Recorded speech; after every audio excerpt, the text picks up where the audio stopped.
are going to look at an example of a formal, an informal email. So suppose you have seen the latest movie, you have enjoyed the movie very much, you want to express your feeling to your friend. Now, write an email about the thrilling movie. So see, this is completely an informal email and you just have to express your feeling to your friend about how you enjoyed that thrilling movie. So you see from in this section you are going to write down your own email and two you are going to write down the email address of that person you are sending the message to, and in subject you can see that it's written details of the thrilling movie. Okay, so you are not writing I want to discuss the movie I watched. You don't have to write such sentences. You just write a few words and highlight the main purpose of writing your email. That should be enough. So you're writing details of the thrilling movie. That's all. Now you see, my dear Ria. So this is what you usually write while writing an informal mail. But in formal mail email, you cannot write my dear, my dear boss or my dear Mr. Rafiq. You cannot write like this. So it's only acceptable in informal email. So you're just writing my dear Ria. Thanks for your email. I have seen the latest movie named Skyfall of the James Bond series. It's an exceptional movie which gives one joy and knowledge. The spectator was spellbound while enjoying the movie. I have been charmed and thrilled to see the movie. I hope you too will be thrilled to see the movie. No more today. Be fine and in touch. Hope to see you soon. Hassan.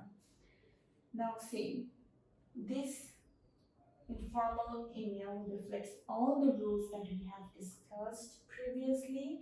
First of all, we can see the salutation. There is no respected salutation over here. Then if we keep moving on, we can see that there are contractions in this mail like IF.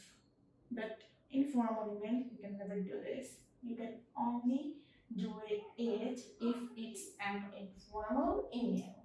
Alright, then you can see that lastly there is no formal concluding statement. Okay, also you are not putting proper punctuation marks.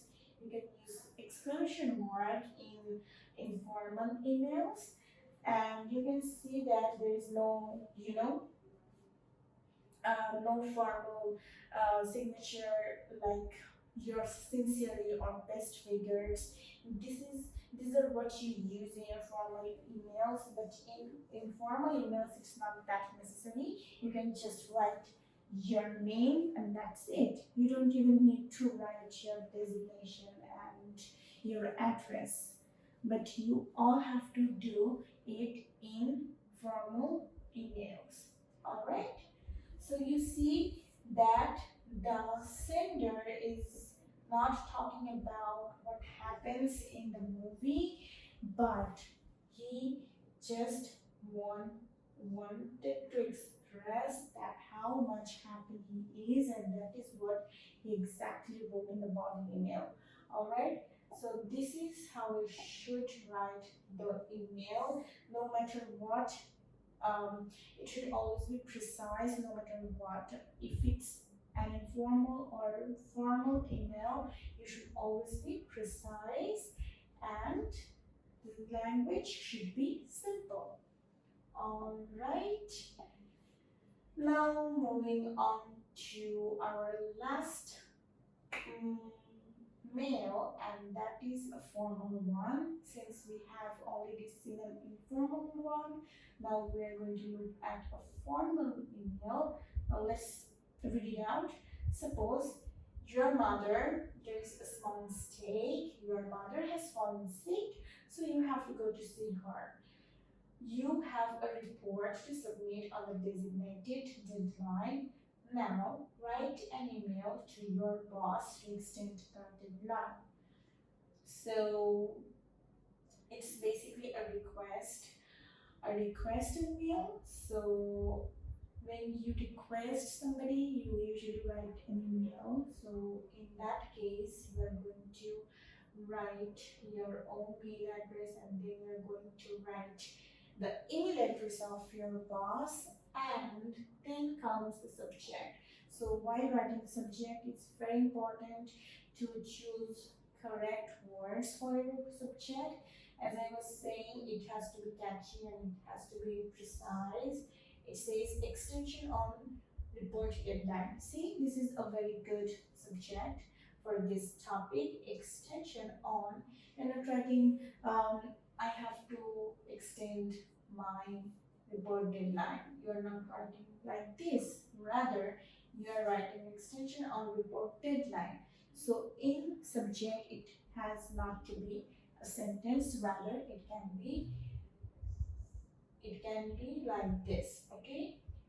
So then you will start with dear Mr. Since you have to write a respected salutation. So you are going to write dear Mr. or Mrs. whatever, and then you are going to write down the name.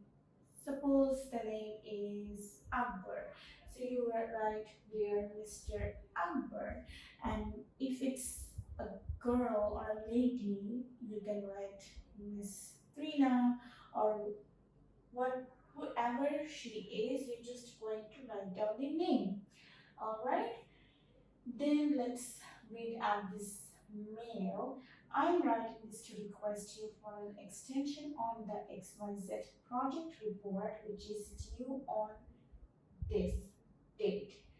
My mother has taken ill unexpectedly and I must leave for home tonight. I am afraid it will take me a week before I can return to the office and complete the report. Therefore, I would request you to grant me an extension till a date for the same. I promise to deliver the project report by then. Yours sincerely, your name, your phone number. So see, that's a very formal one. And how can we understand that? Firstly, we can see that there is a respected salutation where you're using dear and then you are mentioning Mr. or Mrs.